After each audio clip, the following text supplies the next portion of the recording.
everyone. Welcome to the Fall YouTube Collab. It's put on by Renee from Soaps for Love, and there's a whole bunch of talented soap artists that are joining together today to make a beautiful soap. Our theme was Weather the Weather, so we had to pick our favorite weather. And you saw in the beginning I showed a picture of a hazy spring day out in the wildflowers. So I tried to create that. And I'm doing something different. I'm doing a Rebatch soap, which I've never done before. I just mixed up some jasmine tea buds, some rose buds, some lavender buds, and some calendula that I'm going to put on the top. And here I am with my coconut oil. This was just some plain coconut oil soap that I had made, and I had some left over. It measured about 22 ounces, and that's about all I had, so I wasn't sure what mold I could fit it in, so I just grabbed 2 little brambleberry molds. Now, to be 100% transparent, I have never made Rebatch soap before, and I am pretty much copying step-by-step brambleberry tutorial that I saw that did this exact same thing. It suited my purpose for what I had been thinking of anyway, so I just went ahead and tried something new. So I'm standing at my stove because I don't have my double boiler. It disappeared.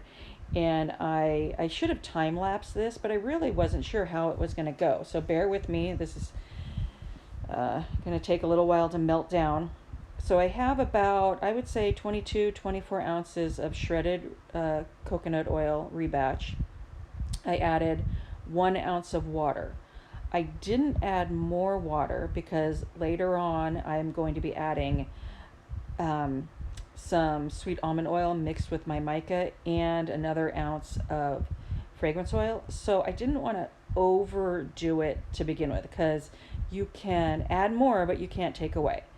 So I'm patiently letting this melt. I have this on about medium heat, and I do get kind of fatigued. I wish I know a lot of people use a crock pot, and I think if I were ever to do this again, I would use a crock pot, because it was pretty fatiguing to stand there for about, I don't know, I guess it didn't take that long, 15-20 minutes, but it was kind of fatiguing because I didn't want it to burn, and so I was stirring maybe more than I needed to.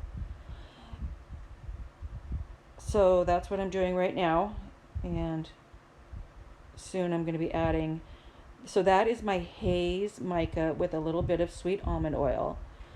And this is where I failed. This is where it all starts to go wrong. Right there is how I wanted it kind of to look. I wanted it to be kind of a blue and white hazy sky. It turns out that the mica just absorbs in there and you can barely see it. I thought about adding more, but I was worried I would ruin the soap. I've heard that if you add too much oil, then you're not going to lather. So I just let it go. But right there is what I had wanted it to look like. Kind of a white, pillowy, blue, cloudy sky.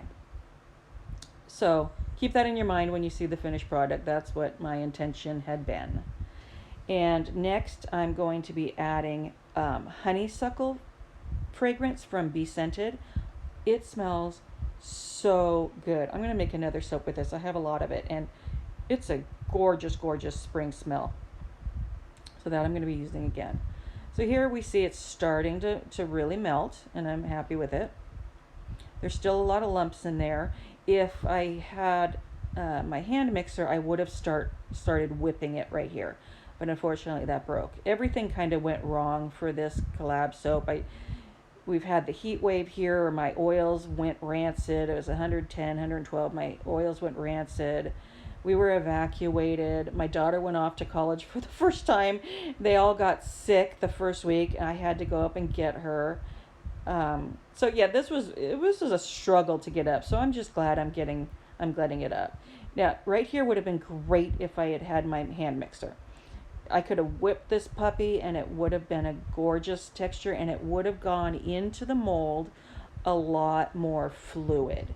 You have to be so fast, and since I didn't whip it, it really hardened up just going from the spoon to the mold. So here's the honeysuckle fragrance. Oh, and I'm enjoying that scent. And it's a gorgeous consistency. I think it's a gorgeous consistency. If I'd whipped it, that consistency would have lasted long. So here I start plopping, and the minute it comes out of that hot pan, it hardens. And there's still a few lumps in there. I know I don't have to be really concerned with those, but they kind of turned like a yellowy color, which I thought was strange. So, I could have been slightly scorching it using the stovetop method, not a double boiler. And right here, what I should have done also was I should have added the flowers to the top right as I put it in there.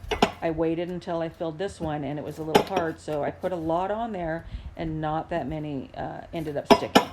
So a lot of lessons learned making this. I hope you can learn from my mistakes if you want to make Rebatch. It still came out lovely. It smells lovely. So here we are, pressing them in. And I think it looks really cute. Next time when I do this, I'll whip it, and then I'll put it in a larger mold, so I get a nicer size bar. So that's about it. And I'm going to let it sit for 24 hours, and then we'll see what we got. So there it is. A lot of them fell off, but it's still cute. And as you can see, the color is just kind of like an off-white, maybe a tinge gray, not really the blue and white that I wanted, the rustic look. But I still like it. It still turned out to be perfectly good soap. It's pretty, it smells good, and I'm really happy with it. So go ahead and click the hashtag in the description, and that'll get you over to everybody else's soaps. And I hope you have a beautiful fall, and I'll see you in the next collab. Bye, guys.